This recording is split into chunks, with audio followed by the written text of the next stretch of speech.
भक्तजनों, आज आप सुने सावन मास की शुक्ला पक्ष की नाग पंचमी व्रत कथा। एक गांव में एक किसान रहा करता था। वो बहुत गरीब था। किसान ने धन पैदा करने के लिए कई प्रयत्न किया, परंतु हर बार वो अपने प्रयत्न में असफल रहा। एक दिन किसान अपने खेत से उदास लौट रहा था। रास्ते में देखा एक सांप फन फैलाए बैठा है। सांप को देखकर किसान ने सोचा कि यह सांप हमारे कुल का कोई देवता है। शायद इसके श्राप से मैं अब तक निर्धन हूँ। यदि यह सांप मुझसे प्रसन्न हो जाए तो मेरा काम चल जाएगा। ऐसा सोचकर किसान उस सांप के पास गया और हाथ जोड़कर उसकी प्रार्थना करने लगा। सांप वैसा ही फन फैलाए बैठा रहा, ना हिला ना डोला।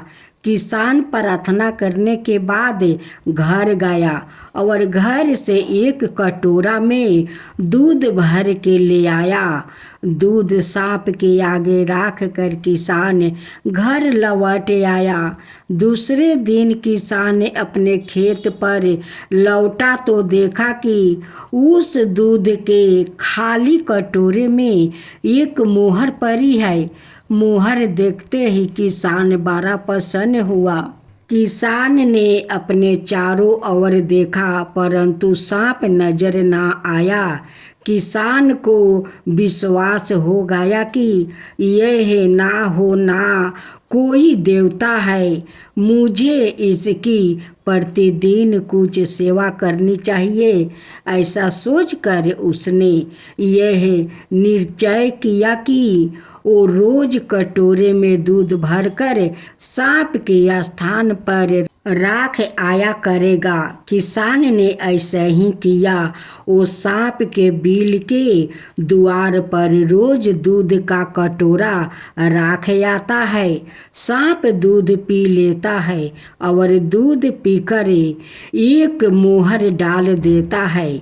इस तरह प्रतिदिन एक मोहर मिलने से वो किसान मालामाल होने लगा। एक दिन की बात है, किसान को कुछ कार्यवश बाहर जाना पड़ा। किसान ने चलते समय अपने बेटा को समझा कर बता दिया कि सांप देवता को रोज नियम से दूध पहुंचा दिया करना। किसान के बेटे ने ऐसा ही किया। वो प्रतिदिन निश्चित समय पर दूध का कटोरा सांप का बिल के पास रख आता है और दूसरे दिन उठा लाता है। एक दिन किसान के बेटा ने सोचा सांप के बिल में कोई खजाना है। सांप दूध पीने के बाद रोज एक मोहर खाली कटोरे में डाल देता है। मैं सांप के बिल को क्यों ना तोड़कर सारा खजाना निकाल लूं। आखिर रोज रोज इस तरह दूध लेकर आने में तकलीफ होती है। ऐसा सोचकर उसने सांप का बिलों को तोड़ना शुरू कर दिया। सांप घबरा कर बाहर निकला।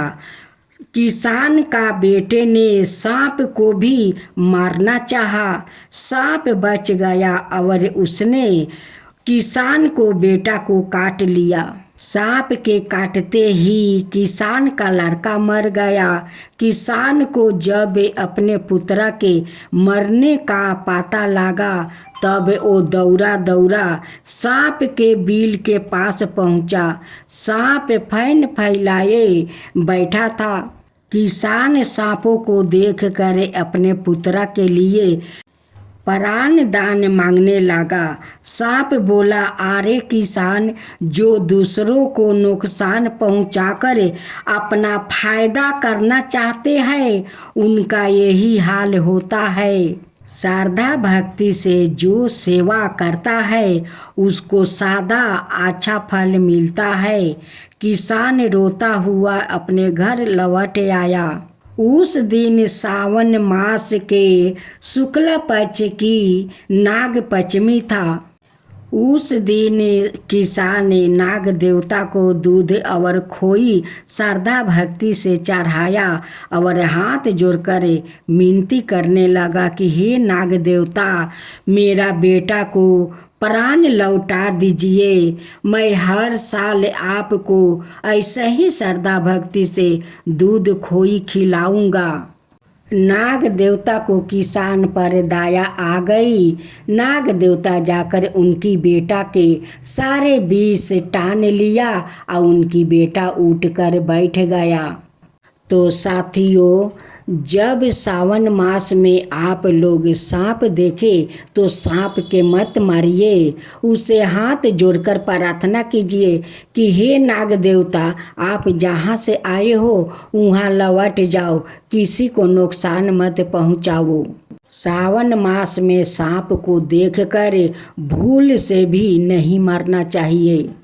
हे नाग देवता, जैसे आप उस किसान को रोज एक एक मोहर देकर माला माल कर दिया, वैसा ही सबका ऊपर कृपा कीजिए। हे नाग देवता, सबका ऊपर कृपा कीजिए। सभी लोग आपका ऊपर है, आप कृपा कीजिए। आप नहीं करेंगे तो कौन करेगा? आप सबका ऊपर कृपा कीजिए हे नाग देवता। भक्तजनों, आज आप सुने सावन मास की शुक्ल पक्ष की नाग पंचमी व्रत कथा। बहुत पुरानी कहानी है। एक ब्राह्मणी थी। उस ब्राह्मणी का कोई संतान नहीं था, लेकिन ब्राह्मणी हर साल सावन मास की नाग पंचमी के दिन वो पूजा श्रद्धा भक्ति से मनसा माँ के करती थी।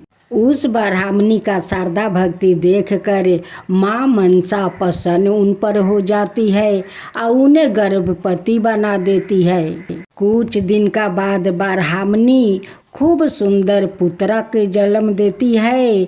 अब तो ब्राह्मणी बहुत खुश हो गई। ब्राह्मण भी खुश हो गया कि हम लोग के घर में एक पुत्र तो आया, एक खिलौना तो आया। ब्राह्मण और ब्राह्मणी बहुत खुश थे कि हम लोग के बहलाने वाला एक राजकुमार तो घर में आया।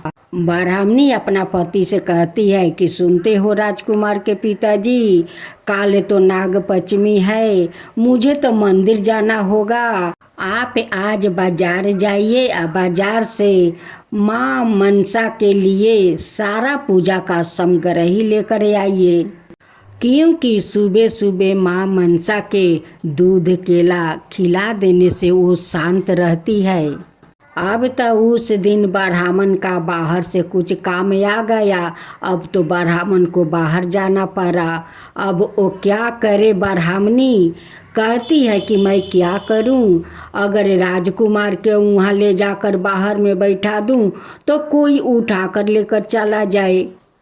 अपना बच्चा को चुराने का डर से वो घर में अपना बच्चा को बैठा देती है।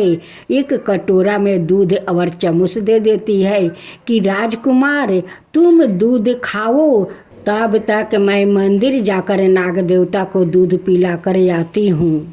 ब्राह्मणी अपना बेटा को अकेले घर में रख कर मंदिर जाती है नाग पंचमी के दिन पूजा करने। इधर तो नाग देवता उनकी बेटा को पहरा दे रहे थे। उनकी बेटा दूध ना खाकर उस नाग को देख रहे थे, बड़ा खुश थे। जब ब्राह्मणी मंदिर से लौटकर अपना घर आती है तो क्या देखती है कि उनकी बेटे के साथ तो नाग बैठा है। वो तो मेरा बेटा को काट लेगा। अब मैं क्या करूं? अपना बेटा को कैसे बचाऊं? वो तो नाग काट लेगा। अब मेरा बेटा के पास बैठा है, वो बहुत चिंता करती है। मैं क्या करूं ना करूं? अपना बेटा को कैसे बचाऊं? वो नाग तो वहाँ से हटता नहीं है, मैं उसे कैसे हटाऊं? उनकी चिंता देखकर माँ मनसा वहाँ पर आती है। कहती है कि ब्राह्मणी, तुम चिंता मत करो, जो तुम देख रही हो वो मैं हूँ मनुषा।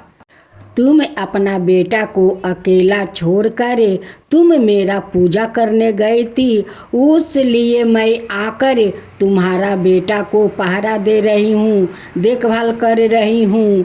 देखो तुम्हारा बेटा कितना खुश है मुझे देखकर। मैं तो तुम पर बहुत प्रसन्न हूँ। तुम जैसे मेरे श्रद्धा भक्ति से पूजा करती हो, मुझे दूध पिलाती हो, केरा खिलाती हो, खोई खिलाती हो, मैं तुम पर बहुत प्रसन्न हूँ। उसलिए मैं तुम्हारा बच्चा को देखने चली आई, मैं रक्षा कर रही हूँ। ब्राह्मणी हाथ जोड़कर कहती है कि माँ, आप मुझे क्षमा करें, आप मेरे बच्चा को आप रक्षा कर रही है। माँ, आप में कितना ममता है, कितना दया है कि मैं अपना बेटा को अकेले छोड़कर गई, आप आकर मेरा बेटा को रक्षा कर रही है। धन्य है माँ, धन्य है, आपको दर्शन पाकर मैं तो धन्य हो गई, मैं तो धन्य हो गई माँ, धन्य हो गई। जैसे आप मेरा बेटा को रक्षा कर रही है, वैसे ही सब बच्चों को रक्षा कीजिए, सब माँ को बच्चों को रक्षा कीजिए माँ, सबको रक्षा कीजिए, सबका ऊपर कृपा कीजिए। जय माँ मनसा, जय माँ मनसा।